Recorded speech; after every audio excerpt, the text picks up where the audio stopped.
지금은 성령으로 충만할 때입니다라는 주제로 요즘 우리 교회는 1인 성전 기도 대행진을 하고 있습니다. 많은 성도님들이 아침, 낮, 저녁에 자신이 가능한 시간대에 이 성전에 와서 1인 성전 기도를 하고 있습니다. 저도 아침이나 오후 해질녘에 찬양 소리가 흐르는 조용한 이 성전을 한 번씩 찾습니다. 나 혼자 기도하거나 때로는 이미 와서 기도하시는 한두 분 성도님들이 계시면 조금 떨어져서 함께 기도합니다. 한번 그 사진을 보면 이렇습니다. 주여, 저는 1인 성전 기도자입니다.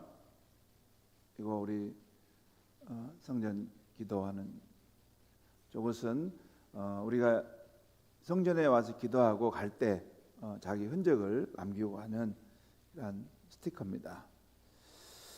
그런데 금년은 왠지 모르게 이 성전 기도에 와서 기도하게 되면 마음속으로부터 뜨거운 감동이 일어나고 눈물이 흐르는 것을 체험합니다. 올해는 왜 마음의 감동이 더 깊을까?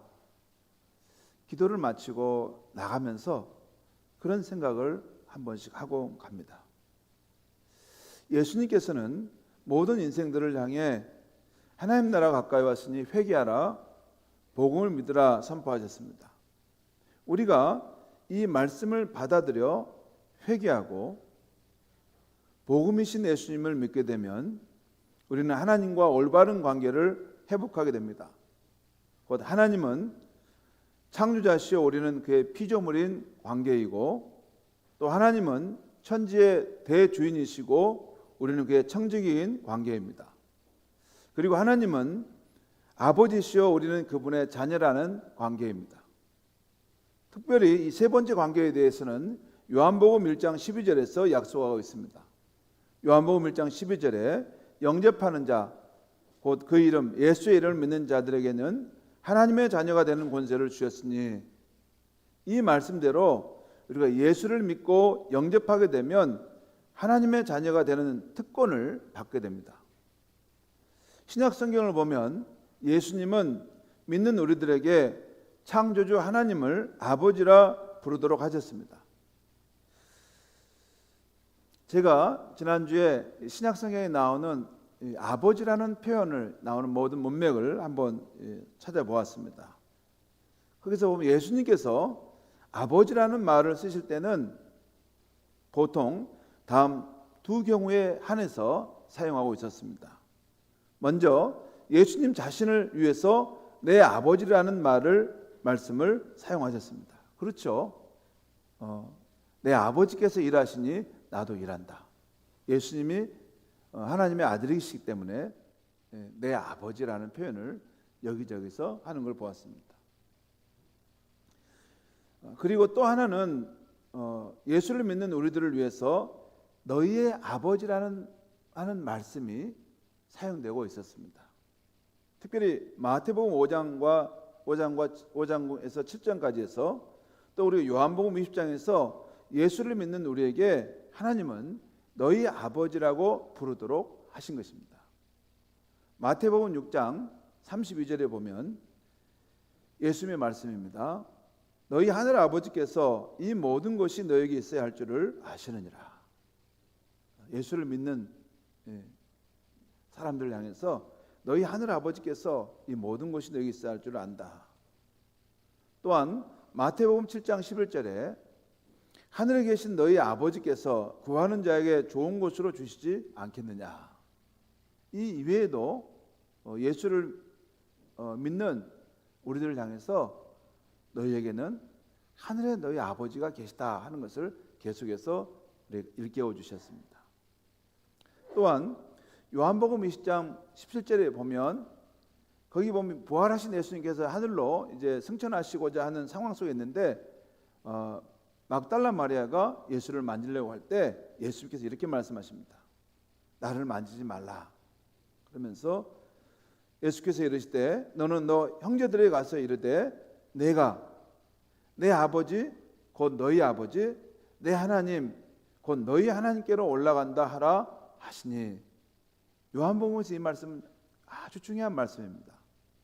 예수님께서 부활하신 이후에 이제 하늘로 승천하시게 되면 이제 성령이 우리 가운데 오시면서 이제 그런 일들이 이루어지게 되는데, 하나님은 예수님의 아버지시지만 또 예수를 통해 하나님 믿는 우리들의 아버지가 되시다는 것입니다. 또 하나님은 예수님께서 내 하나님이라고 하시지만 예수를 믿고 하나님을 알게 된 우리에게도 나의 하나님이다라고 고백할 수 있게 됐다는 것입니다. 그렇게 너희들은 앞으로 그 하나님을 부르고 그 하나님을 따르라는 것입니다. 그래서 우리 크리스천들은 천지 만물을 창조하시고 보존해 가시는 하나님을, 인간 역사를 보이지 않는 큰 성길로 주관해 가시는 하나님을 나의 아버지, 우리의 아버지라고 부르게 된 것입니다. 왜 크리스천들은 하나님을 나의 아버지, 우리 아버지라고 부른가? 이건 예수님께서 우리에게 그렇게 가르쳐 주셨어요. 예수를 믿는 너희는, 나를 믿는 너희는 하늘에 있는 그분이 너희 아버지시다. 곧 하나님 아버지와 인격적인 관계를 맺고 살 수 있다는 것입니다. 성도 여러분, 좋은 아버지를 만난 자녀, 그렇죠? 좋은 아버지를 만나는 자녀가 있을 수 있어요. 그럼 그 자녀가 누리는 유익이 있다면 무엇일까요?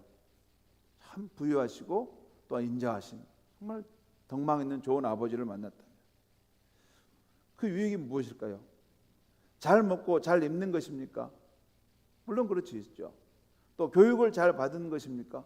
물론 그럴 수도 있습니다. 또한 안정된 환경에서 살 수 있는 것입니까? 그것도 맞습니다. 그런데 이런 여러 특권 가운데 가장 큰 특권은 무엇일까요? 그것은 그 아버지와 인격적이고 친밀한 관계를 누리는 것일 것입니다. 요즘은 돈을 많이 버는 부모가 최고라고 생각하는 경향이 있지만, 돈이 많다고 해서 꼭 좋은 아버지인 것은 아닙니다. 정말 좋은 아버지는 자식과 인격적이고 친밀한 관계를 맺고 마음으로 소통하며 서로의 생각과 감정을 나누고 때로는 슬픔과 아픔까지 나눌 수 있는 아버지일 것입니다.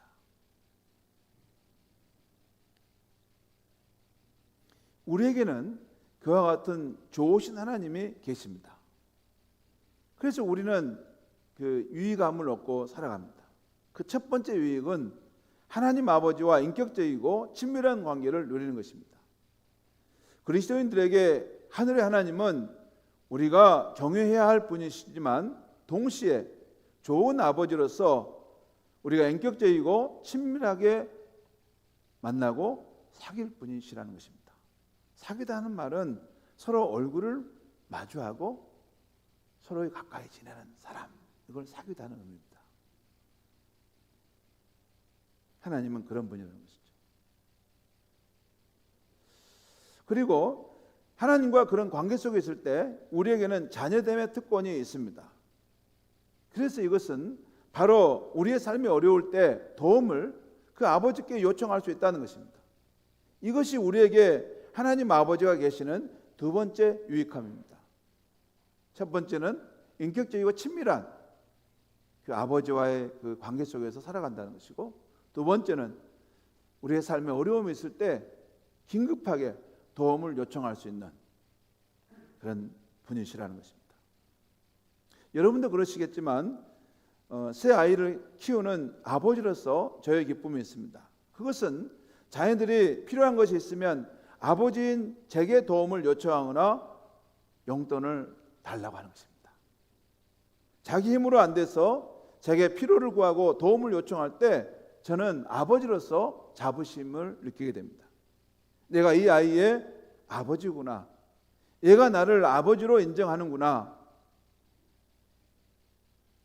그렇게 함으로써 아이와 저와의 부자관계가 확실함을 증명하게 되는 것입니다. 그렇죠. 어려운 일을 당할 때 다른 데 가지 않고 내게 왔다는 것은 내가 이 아이의 아버지라는 거예요.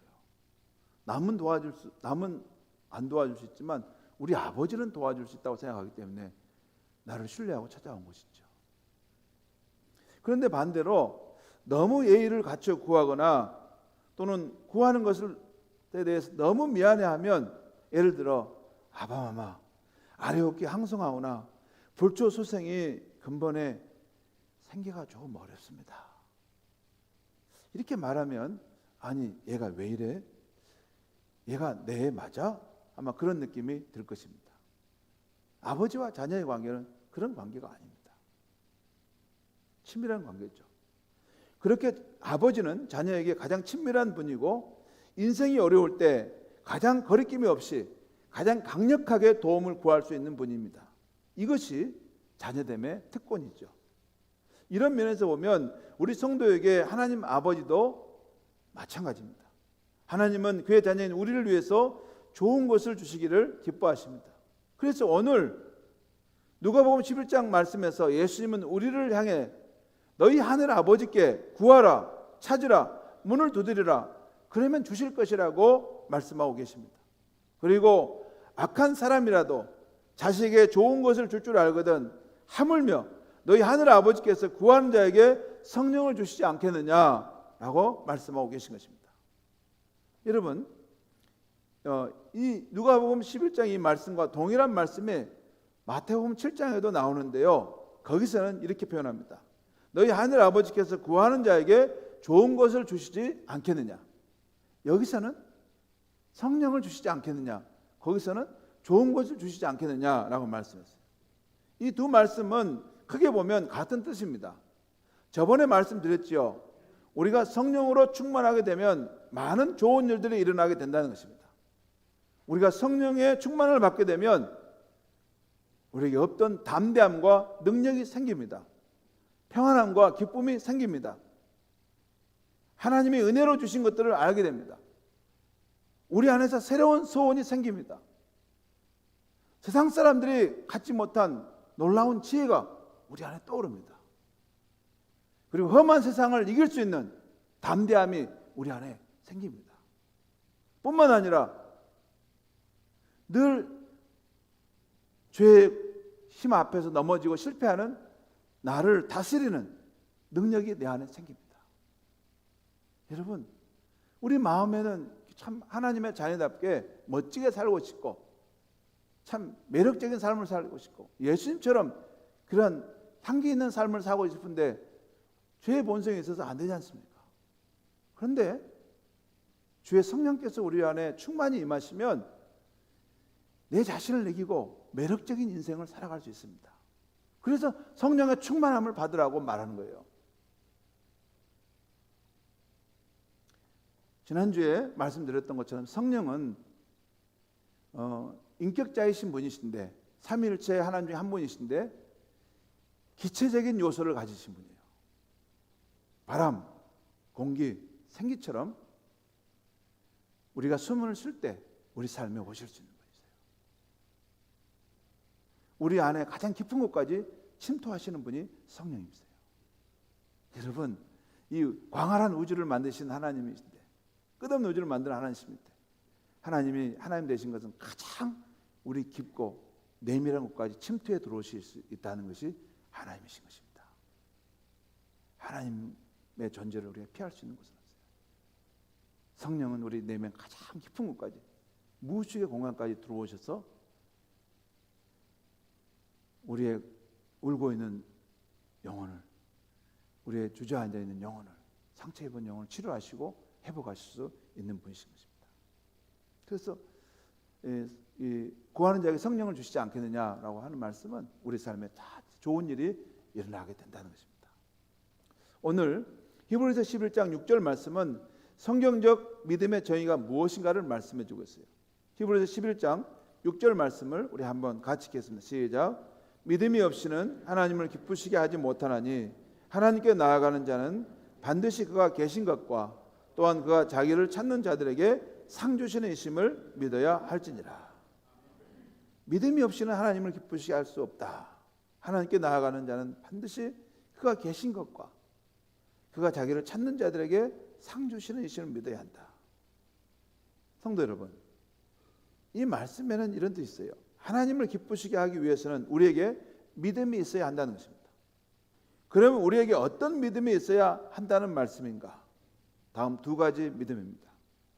먼저는 하나님이 살아계시다는 것을 믿어야 한다는 것입니다. 우리가 하나님이 살아계신다는 것을 믿을 때 하나님은 기뻐하십니다. 여러분, 이 세상에 존재하는 모든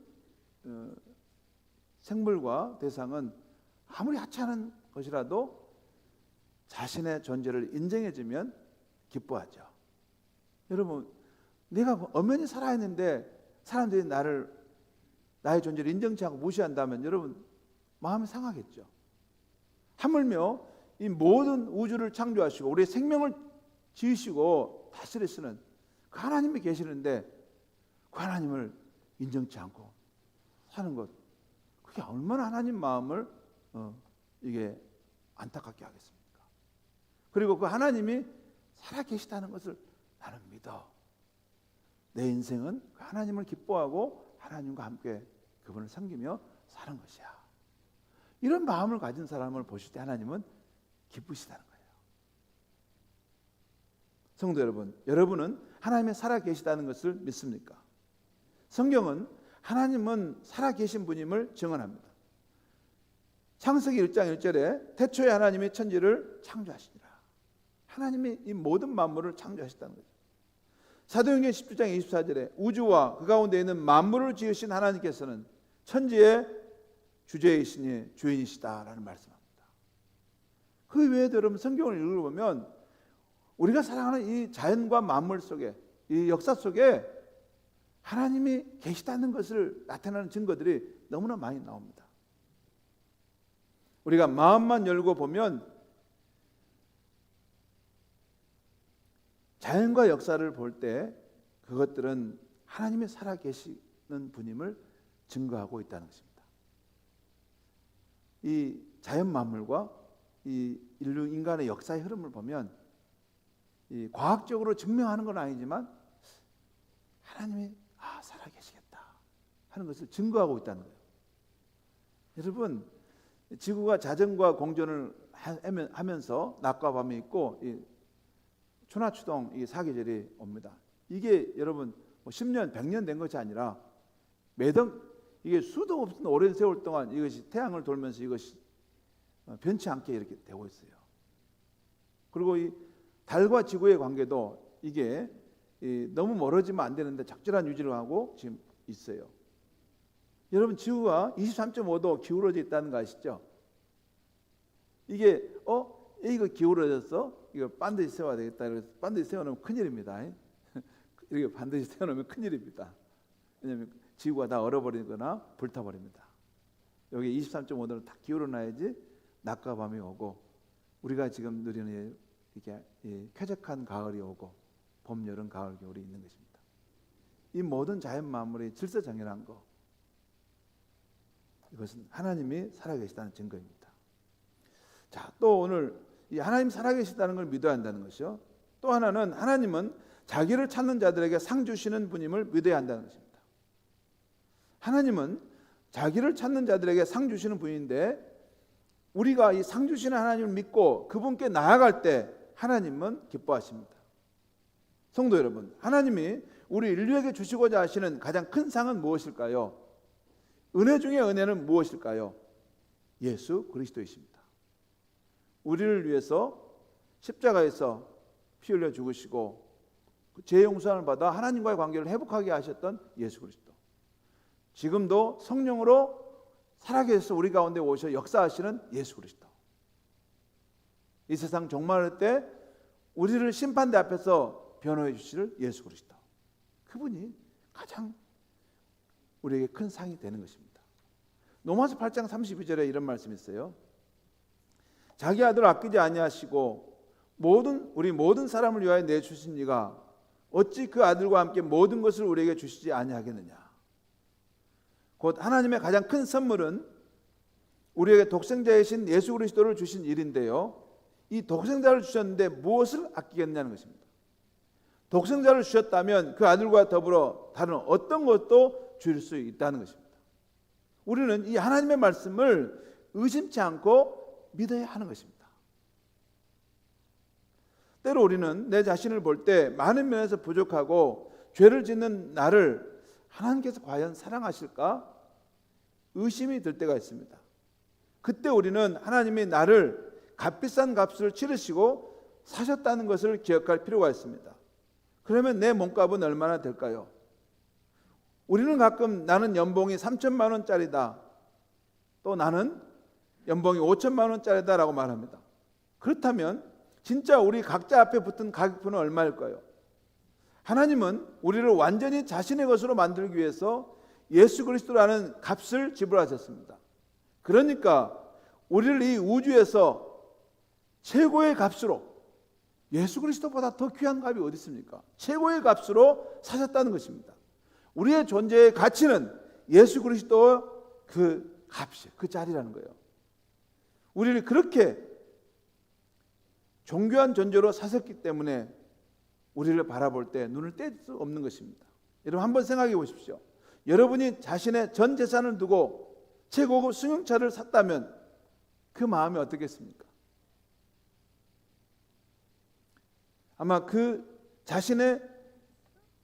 아마 우리는 그 값비싼 물건에 대해서 눈을 떼지 못할 것입니다. 저녁에 밤에 잠잘 때도 한번 창문으로 내다볼 것이에요. 아침에 눈 떴을 때도 제일 먼저 누가 혹시 그 차를 손댔을까 봐 이렇게 쳐다봤을 것입니다.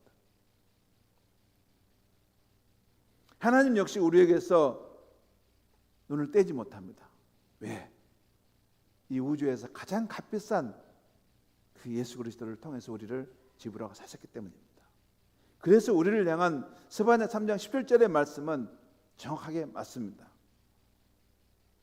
스바냐 3장 17절 말씀입니다. 너희 하나님 여호와가 너희 가운데 계시니 그는 구원을 베푸실 전능자시라. 그가 너로 말미암아 기쁨을 이기지 못하시며 너를 잠잠히 사랑하시며 너로 말미암아 즐거이 부르며 기뻐하시리라 하리라. 저는 이 스바냐 3장 17절의 말씀, 이 말씀이 100% 저를 향한 하나님의 마음, 사랑이고 기쁨이라고 저는 믿습니다. 나로 말미암아 기쁨을 이기지 못하고 나를 잠잠히 사랑하시며 저와 함께 동행하시면서 저를 보실 때 늘 즐겁게 부르며 기뻐하시는 그분이 나의 하나님이십니다. 이처럼 여호와 하나님은 저와 여러분을 잠잠히 사랑의 눈빛으로 바라보시고 또 저와 여러분을 보실 때마다 얼마나 기쁘신지 그 기쁨을 이기지 못한다는 거예요. 여러분 코카콜라 보면 이렇게 막 하면 이게 안에서 막 이게 탄산가스가 나올라가죠.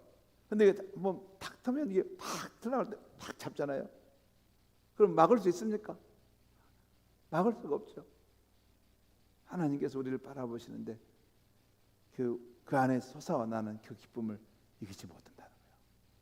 하나님이 마치 바보 아빠처럼 우리를 그렇게 사랑하시고 좋아하신다는 거예요. 이것이 깨달아지면 인생 사는 거 두렵지 않습니다. 삶과 죽음도 두렵지 않습니다. 거센 풍랑이 몰려와도 두렵지 않습니다. 이 천지 만물의 주인이신 그 하나님이 나를 사랑하시는데 이것이 믿어져야 합니다. 그 사람이 진짜 크리스찬입니다. 그러므로 우리는 이 아버지의 사랑을 받고 있는 자녀의 특권을 우리는 붙들고 기도할 때 얼마든지 받을 수 있는 것입니다. 자, 그러면 이제 우리가 자녀되면 특권으로 기도할 때 우리의 기도가 더욱 힘 있는 기도가 되기 위해서 우리가 생각해 봐야 될 4가지 사항에 대해서 한번 제가 말씀해 드리려고 합니다. 4가지 사항. 첫째는 약속의 근거에서 주장하라. 두 번째는 마음의 소원을 그리고 품고 기도하라. 세 번째는 죄가 생각나거든 회개하라. 네 번째는 인내하며 기도하라는 것입니다. 첫 번째, 성경에서 말씀하는 하나님의 약속의 근거에서 주장하라는 것입니다. 성경에는 하나님께서 그의 자녀인 저와 여러분에게 약속하신 것들이 많습니다. 예를 들어 공급하심에 대해서 나의 하나님께서 너의 필요를 넉넉히 채워주실 것이다. 또 우리를 인도하심에 대해서 말씀하세요. 또한 우리가 어려운 일을 당할 때 그 피할 길을 주시겠다는 것도 말씀하세요. 또한 우리의 삶에 환난을 당할 때 우리를 도와주실 것에 대해서 말씀하세요. 또한 시편 128편에는 하나님을 경외하는 자에게는 너의 수고하는 일이 복되고 형통하게 할 것이며 너의 자손에 대해서 너의 자손도 축복해 주시겠다는 그 약속의 말씀이 있습니다. 우리는 이 약속의 근거에서 자주 주장해야 하는 것입니다. 오늘 히브리서 11장 6절을 주목해 보시면 이 말씀을 잘 주목해 보시면 믿음이 과연 무엇인가라는 걸 잘 보여주고 있어요. 믿음이 무엇인가? 믿음은 하나님께 나아가는 것입니다. 믿음은 가만히 있는 것이 아니라 하나님을 찾는 것입니다. 그럴 때 하나님은 자기를 찾는 자들에게 상 주시는 분이라는 거예요. 곧 믿음은 성경에 있는 약속을 믿고 하나님께 나아가고 하나님께 찾아가고 하나님께 나아가 주장한다는 것입니다. 성도 여러분, 우리가 믿음에 대해서 오해하고 있는 것이 있는데 하나님께서 다 알아서 할 것이니 난 할 일이 없다고 생각하는 것입니다. 하나님 다 은혜로 주시니 난 아무것도 할 일 없어. 가만히 소극적으로 있으면 돼. 이것은 완전히 믿음을 오해하고 있는 것입니다. 물론 하나님께서 은혜로 다 주십니다. 또 주시는 분이십니다. 하지만 우리 편에서 성경에 말씀하신 하나님의 약속의 근거에서 구하고 찾고 문을 두드려야 하는 것입니다. 여러분, 그 집 주인을 꼭 만나야 하는 사람이 지금 무슨 사정이 있어서 그 집 주인을 꼭 만나야 돼요. 그렇게 왔는데 문을 두드리는데 살짝 두드리는 겁니다. 들릴까 말까. 또 조금 두드리다가 안에서 인기척이 없는 것 같아서 그냥 가버린 것입니다. 그럽니까? 문을 두드릴 때 그럽니까? 정말 그 주인을 꼭 만나야 된다면 그렇지 않죠. 여러분, 더 중요한 것은 지금 이 문을 두드리는 이 사람은 그 주인의 자녀입니다. 자녀. 그 집 주인의 자녀예요. 우리가 바로 그런 사람들이라는 거예요. 그리고 그 집은 하나님 아버지께서 지금 살고 있는 집이라는 거예요. 거기에 와서 우리가 어려운 일을 당했는데 문을 두드리다 조금 두드리다 안 되면 가버립니까? 그럴 수 없죠. 그렇게 안 씁니다. 어떻게 합니까? 아버지, 나예요. 나라니까요. 문을 좀 열어주세요. 지금 제가 절박한 상황입니다. 저를 좀 도와주세요. 아버지, 제가 부족함이 많지만 약속해 주셨잖아요. 아버지 약속하신 대로 꼭 도와주세요. 라고 주장하는 것입니다. 그게 문을 두드리라는 것이에요. 문을 두드려. 그 문 준 아내가 누구냐면 옆집에 낯선 아저씨가 아니라 우리를 사랑하시는 내 아버지가 그 집 주인이라는 거예요. 문을 두드릴 때 아버지 내가 왔어요. 문을 좀 열어주세요. 내가 지금 이런 어려운 상황인데 아버지가 도와주지 않으면 안 된단 말이에요. 라고 말해야 한다는 거예요. 그 사람이. 그게 진짜 믿음입니다. 그 사람이 진짜 하나님의 자녀입니다. 성경을 보면 하나님께 기도했던 것이 이루어진 사람들의 특징이 있습니다. 그들은 모두 인생의 중요한 순간에 가만히 있어서 된 것이 아닙니다. 하나님을 찾아가 주장함으로써 그 기도가 이루어진 것입니다. 이스라엘 백성들이 송아지 우상을 만들어 섬기게 될 때 하나님께 그들을 모두 멸절하려고 하는 순간이었습니다. 그때 모세가 하나님께 나아가 울며 불며 주장했던 것입니다. 하나님, 그러시면 안 됩니다. 하나님, 이 백성을 멸하시면 안 됩니다. 간절히 부르짖어 기도하고 주장할 때 하나님의 성품, 하나님의 그 선하신 약속을 의지하고 주장했을 때 하나님 마음을 돌이키셨던 것입니다. 또 히스기야 왕이 죽게 되었을 때 가만히 있었습니까? 아닙니다. 성전에 찾아가 하나님 앞에 울면서 주장했습니다. 그래서 15년의 생명을 연장받게 되었습니다. 여러분, 이 병이 걸려서 위기 가운데 있는 성도님들 보면 그 다음에 교회를 안 나와버려요. 그리고 인간적인 방법으로 여기저기 막 길을 찾아서 뭐 어떻게 나와보려고 해요. 그러면 됩니까? 하나님께서 당황스러울까요? 너 내 자녀 맞냐? 너의 인생의 정말 중요한 순간에 너는 왜 나를 찾지 않는 거냐? 내가 너의 아버지 맞냐? 너는 내게 나와서 부르짖어야 되지 않겠느냐? 내가 그런 능력이 없느냐? 내가 너를 살게 할 수 없다고 믿느냐? 너는 내게 부르짖어라. 그 말 아닙니까?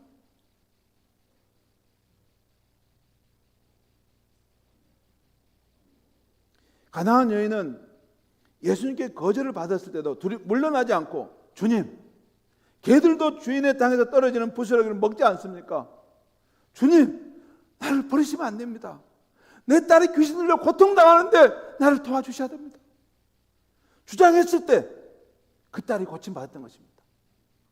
그 여인은 예수님의 선하신 성품을 의지하여 기도했던 것입니다. 또 소경 바디모도 자기 앞에 지나가는 예수님을 향해 다윗의 자손이여 나를 불쌍히 여기소서라고 외쳤습니다. 사람들이 조용히 하세요, 조용히 해 라고 말했지만 그럴 수 없었어요.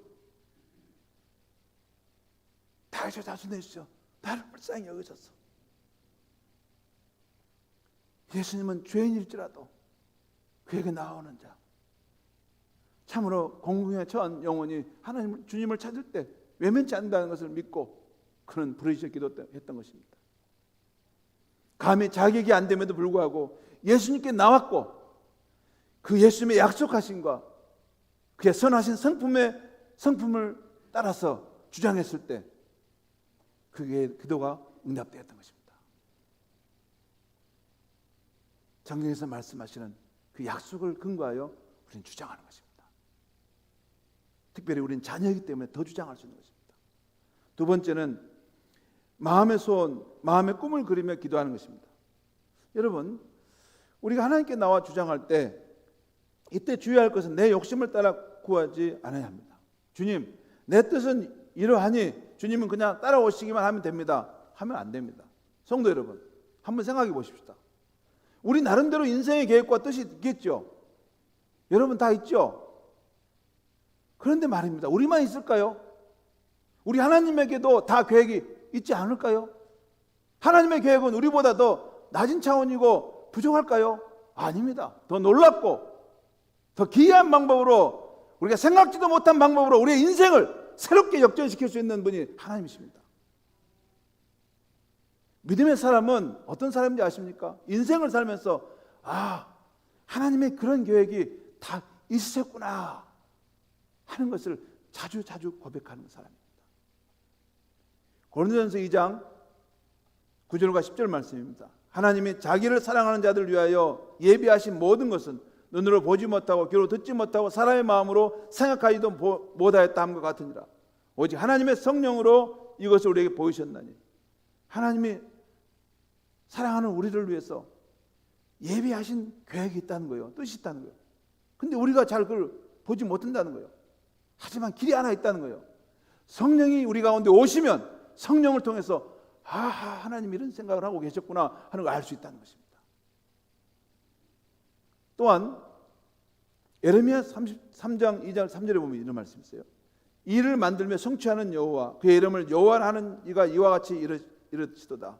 너는 내게 부르짖으라. 내가 너에게 응답하였고 너가 알지 못하는 크고 은밀한 일을 내게 보이리라. 여기서 하나님이 어떤 분이라겠어요? 일을 만들고 성취하시는 분이에요. 저와 여러분만 일을 계획하고 성취하시는 것이 아니라 하나님도 우리 인생 속에서 일을 계획하시고 준비하시고 그걸 성취해 가시는 분이라는 거예요. 그런데 그 하나님께서 말씀하시기를 너는 내게 부르짖으라. 내가 너에게 응답해 줄 것이다. 그런데 어떻게 응답하시냐면 너가 알지 못하는 그거 놀라운 방식으로 내 앞에 길을 보여줄 것이다 그 말이에요.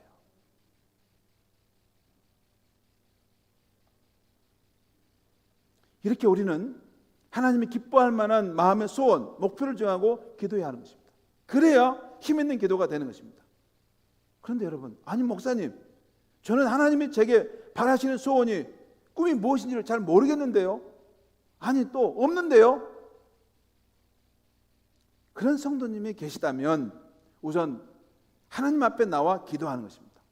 나의 소원도 아뢰되 또 하나님께서 내 삶 속에, 내 자녀의 삶 속에, 내 사업체 속에 이루어지고 싶어 하시는 소원이 무엇인지 알려달라고 기도하는 것입니다. 그러면 성령께서 성령 안에서 기도하는 중에 우리 마음에 소원이 생겨나는 거예요. 이건 기도해 보시면 압니다. 내 생각과 내 계획으로 기도하는 것이 아니라 성령께서 우리 마음속에 일으키시는 기도를 하면 새로운 소망이 생겨요. 이렇게 하면 되겠구나. 이런 생각을 하나님 이루시겠구나. 아무튼 마음의 소원을 품고 기도해야 하는 것입니다. 그리고 또 세 번째는 하나님의 은혜의 통로를 막는 죄가 생각나거든 회개하라는 것입니다. 기도하다 보면 성령 하나님께서 하나님의 은혜를 맡고 있는 문제를 보여주실 때가 있습니다. 그럴 때가 있어요. 나는 그냥 하나님께 내 소원을 아뢰려고 왔는데 갑자기 기도하는데 내 마음속에 불편한 마음이 있는 그것을 보여주세요. 그러면 그 문제를 처리하고 가면 됩니다. 이사야 59장 1절과 2절 말씀입니다. 여호와의 손이 짧아 구원하지 못하심도 아니요 귀가 둔하여 듣지 못하심도 아니라 오직 너희 죄악이 너희와 너희 하나님 사이를 갈라놓았고 너희 죄가 그의 얼굴을 가리어서 너희에게 기도가 듣지 않으시게 하려 합니다. 죄 때문이라고. 그것을 하나님 앞에 회개하고 새로워지면 됩니다. 또한 마태복음 5장 23절 24절 이런 말씀이 있어요. 그러므로 예물을 제단에 드리려다가 거기서 내 형제에게 원망 들을 만한 일이 있는 것이 생각나거든 예물을 제단 앞에 두고 먼저 가서 형제와 화목하고 그와 후에 와서 예물을 드리라. 그러면 너의 기도가 이루어져 갈 것이다. 네 번째, 우리의 기도가 힘있는 기도가 되려면 한 번 기도했으면 이루어질 때까지 인내하며 기도하는 것입니다. 하나님의 생각과 때는 우리와 다를 수 있습니다. 그러므로 우리는 인내함으로 기도해야 하는 것입니다. 한 번 기도해보고 안 된다고 쉽게 물러가거나 그만두는 것은 불신앙입니다. 하나님을 자기 수준으로 생각하는 거예요. 하나님이 내 머리 수준으로만 일하시는 분입니까? 하나님의 생각과 뜻은 하늘이 땅보다 높은 것 같이 높은데 쉽게 물러나서는 안 되는 것입니다. 불태진의 신앙으로 집요하게 기도하면 필요합니다. 여러분, 하나님 앞에 기도할 때 집요하게 기도하는 사람은 오히려 진짜 믿음 있는 사람이에요. 오히려 그 사람이 진짜 하나님을 아버지라고 믿기 때문에 하나님을 붙들고 이렇게 씨름하는 것입니다. 하나님 도와주지 않으면 안 돼요. 하나님 내 아버지시잖아요. 내가 어떤 절박한 상황에 놓였는데 아시지 않습니까? 하나님 도와주세요.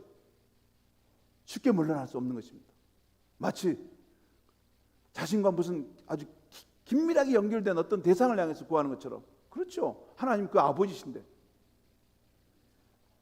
여러분, 복음서에서 예수님께서 사람을 대하시는 모습을 보면 때론 우리 안에 진정한 믿음이 있는가를 확인하려 함을 봅니다. 진정으로 너가 나를 믿느냐? 진심으로 너가 하늘의 하나님을 너희 하나님으로 너는 믿고 있느냐? 특별히 우리의 믿음이 성장하도록 하기 위해서 이런 검증을 하실 때가 있습니다. 그때는 인내함으로 그 검증을 통과해야 하는 것입니다. 눈물 골짜기를 통과하는 고통이더라도 울면서라도 그것을 통과해야 하는 것입니다. 그걸 통과해 가야 돼요. 그러면 그 다음에 복된 인생이 열립니다. 아무튼 인내하여 기도하는 사람에게는 결코 그 기도가 헛될 수 없습니다. 왜? 우리의 바람과는 달리 하나님이 더 높은 길로 인도하실지는 몰라도 우리가 기도하는 동안 우리는 그동안은 성령의 충만함을 받고 있기 때문입니다. 기도할 때 여러분 성령님이 우리 안에 임하세요. 기도할 때 바람처럼 숨결처럼 성령이 우리 안에 충만하게 임해요. 여러분 집요한 마음으로 하나님 아버지께 간절함에 기도해 보세요. 그러면 그 기도의 응답과 관계없이 하나님의 영이 여러분에 충만해 있다는 걸 경험하게 됩니다. 이것도 기도해 보면 알 수 있습니다. 사랑하는 성도 여러분, 예수 믿는 우리에게 가장 복된 관계는 천지의 주인이신 하나님과 우리가 아버지와 자녀라는 관계를 갖는다는 것입니다. 그래서 우리에게는 자녀됨의 특권이 있습니다. 우리 크리스찬은 우리에게만 있는 이 자녀됨의 특권을 잘 사용해야 하는 것입니다. 오늘 말씀 준비하다가 주여 복을 주시기를 하는 찬송가 362장을 듣게 되었는데 참 가사가 좋습니다. 이렇습니다. 주여 복을 주시기를 마른 땅에 비 내려 풍성하게 함과 같이 은혜 내려 주셔서 내게도 은혜 내려 주셔서 온유하신 나의 주여 내 손 잡아 주시고 주의 은혜 갈망하는 나를 불러 주셔서 내게도 은혜 내려 주셔서. 이 찬양이 5절까지 되는데요. 이 찬양이 어디 부분이 가장 은혜스럽냐면 각절 끝마다 그 후렴에 내게도 은혜 내려 달라는 기도가 나오는 거예요. 내게도. 여러분, 다른 사람이 다 풍성한 하나님의 은혜를 받아도 내 영혼에는 줄이고 목마르고 내 영혼은 가난한 상태로 공허한 상태로 있다면, 쓸쓸한 상태로 있다면 그 은혜가 무슨 의미가 있겠습니까? 그래서 내게도 그 은혜를 주소서라고 기도하는 것이에요. 그것이 자녀됨의 특권을 가진 우리의 기도가 되는 것입니다. 사랑하는 성도 여러분, 살다 보면 나는 너무 간절한데 아무도 날 도와주는 이가 없는 것 같은 때가 있습니다. 마치 세상에 의지할 데가 한 곳도 없는 고아와 같은 때입니다. 그때는 은혜가 필요한 때입니다. 그때 우리는 누구에게 찾아갈 수 있을까요? 우리 주 예수님을 통해 하나님 아버지께 나아가는 것입니다. 예수님은 성령을 보내시겠다고 약속하시면서 내가 너희를 고아처럼 버려두지 않으시겠다고 하셨습니다. 성령 하나님께서는 저와 여러분을 도우시기 위해서 지금 우리 삶에 와 계십니다. 여러분이 안 믿어도 와 계세요. 성령 하나님이 와 계세요. 그래서 우리가 예수님을 주로 믿고 하나님 아버지라 부르는 것입니다. 성도 여러분, 이 가을 자녀의 특권을 갖고 우리 모두 하나님 앞에 나아가십시다. 하나님을 진정으로 찾으십시다. 우리를 성령으로 충만히 채워달라고 기도할 수 있기 바랍니다. 그리고 아버지의 약속을 의지하여 담대하게 주장하셔야 합니다. 그러면 이번 가을 이른 성전 기도회가 우리 모두에게 하늘로부터 풍성한 은혜가 임하는 기도회가 될 줄 믿습니다. 기도하겠습니다.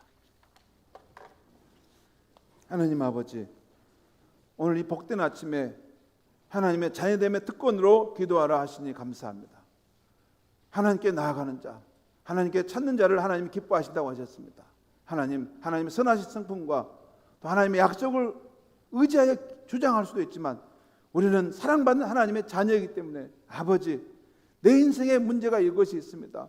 아버지, 내 삶에 하나님의 행하실 놀라운 일들을 보여주십시오. 우리 성도님들이 이 성전에 나와 기도할 때 기도하는 자리마다 성령 충만함이 임하게 하시고 하나님의 기도의 응답의 역사가 나타나게 하여 주시옵소서. 예수님의 이름으로 기도하옵나이다. 아멘.